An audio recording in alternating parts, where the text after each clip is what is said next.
He was answering phone calls at a call center at 2 in the morning and on his lunch break every single night. He was opening Unity and building a game.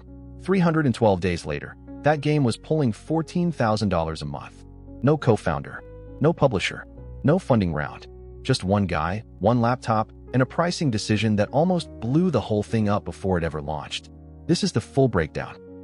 If you're a developer or just someone who's thought about building something on the side, this video is specifically for you.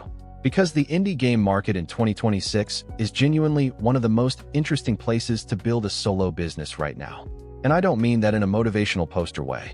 I mean the numbers are moving in a direction that makes this worth paying serious attention to. Here's the stat that stops most people cold. The median indie game on Steam in 2025 earned $249. Total, not per month, ever. And yet, in just the first quarter of 2026, indie games collectively pulled in $650 million on Steam alone. So the money is absolutely there. It's just not distributed the way you'd hope. And understanding why that gap exists is the whole game. Let me introduce our founder.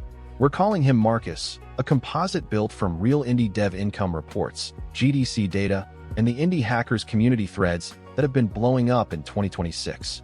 Marcus isn't a fictional character for the sake of a story. He represents a real archetype, the solo dev who cracked the code. And every decision he made has a specific reason behind it. Let's go through it. Chapter 1. The idea and why most solo devs pick the wrong one. Marcus had been building hobby projects for 3 years before this. A platformer nobody played. A puzzle game with 4 downloads. Sound familiar?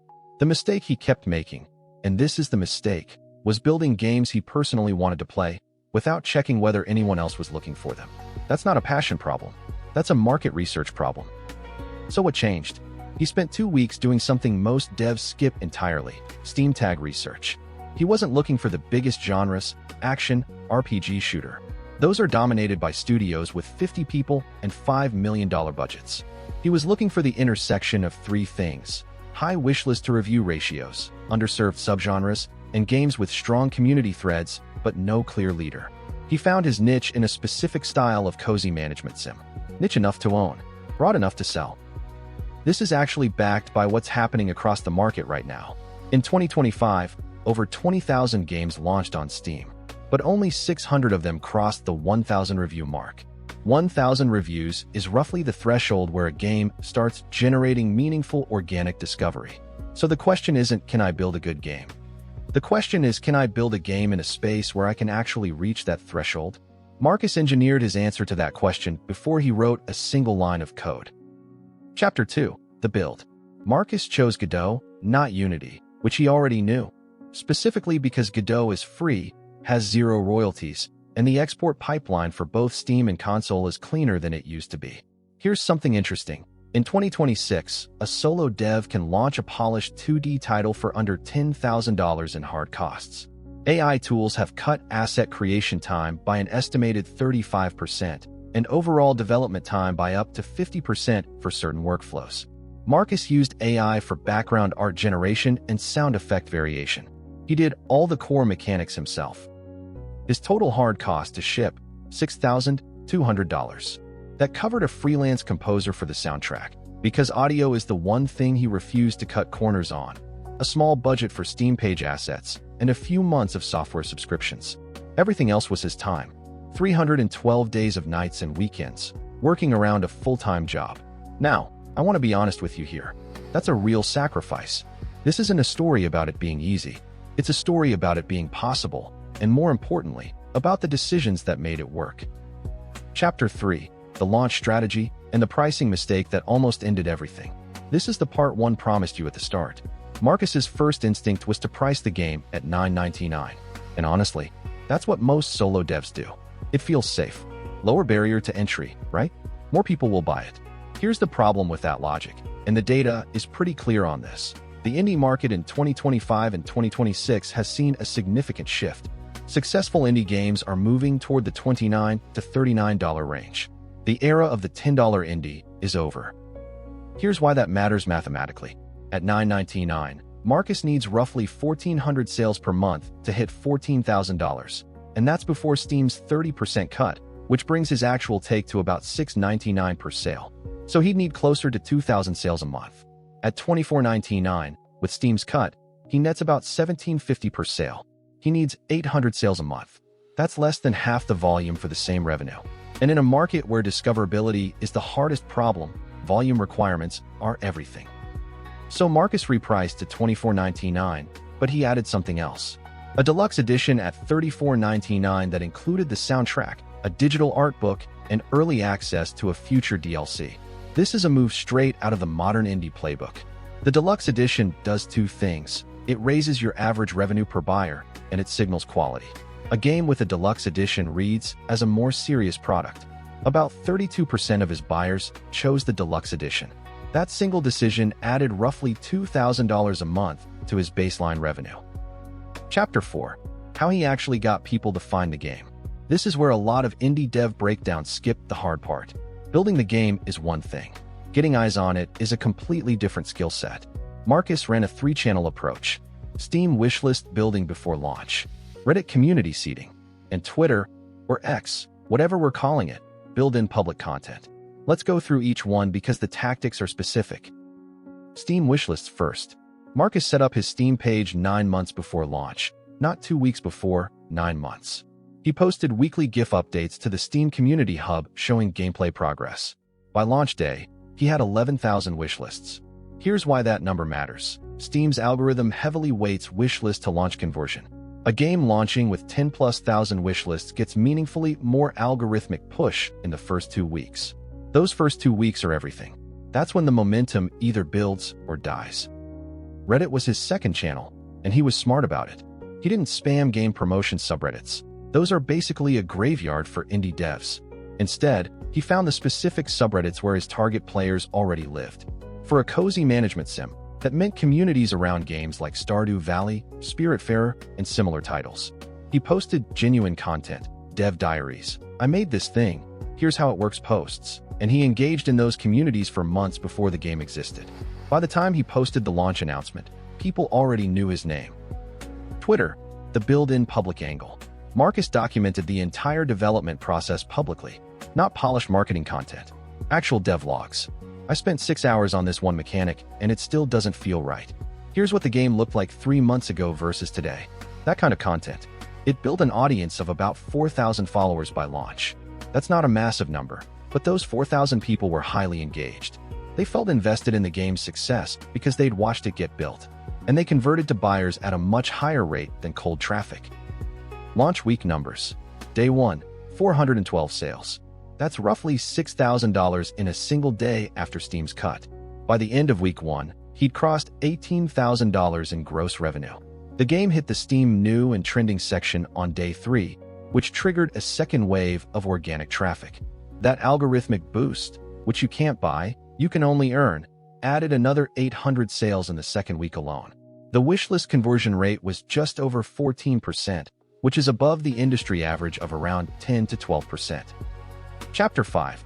How he stabilized at $14,000 a month, because the launch spike is not the business. A lot of indie devs have a great launch week and then watch revenue crater to near zero within 60 days. Marcus didn't. Here's what he did differently. He treated the game like a live product, not a shipped product. Monthly content updates, small ones, but consistent. A roadmap posted publicly, and a Discord server that he actually participated in, which became his most valuable marketing asset over time. The Discord community is worth unpacking. By month 4 post-launch, Marcus had about 3,000 people in his Discord. Those people were his early warning system for bugs, his beta testers for new content, and, critically, his word-of-mouth engine. When he posted a content update, Discord members would post about it on Reddit and Twitter organically. He didn't ask them to. They just did it because they were invested. That community-driven marketing is essentially free, and it's the thing that keeps a game's revenue from falling off a cliff after the launch window closes. He also ran one Steam sale at 30% off at the 6-month mark. That sale generated a 1-week spike of about $9,000 in revenue. And more importantly, it brought in a new cohort of players who then joined the Discord and became part of the community. Sales aren't just revenue events. They're community-building events if you treat them that way. And that new cohort of players? They're the ones who'll buy the DLC when it drops. Let's talk about the solo founder math, Because the indie game space in 2026 has a brutal reality that I don't want to gloss over. Solo developers have a reported 1% success rate. The median revenue for a solo dev's game is under $1,000. 1%. So what separates Marcus from the 99%? It's not talent. It's not luck. Well, not entirely. It's three things that are actually replicable: market research before building, a pre-launch audience before the game ships, and a pricing strategy that doesn't undervalue the work. Here's the comparison that makes this concrete. Imagine two solo devs, Marcus and Alex, both equally skilled developers. Both spend about the same amount of time building. Alex launches a game he's passionate about with no Steam page pre-launch, priced at $9.99, announced on launch day. Marcus does the 9-month wishlist build, the Reddit community work, the built-in public Twitter presence, and prices at $24.99 with a deluxe edition. Alex makes about $800 in his first month.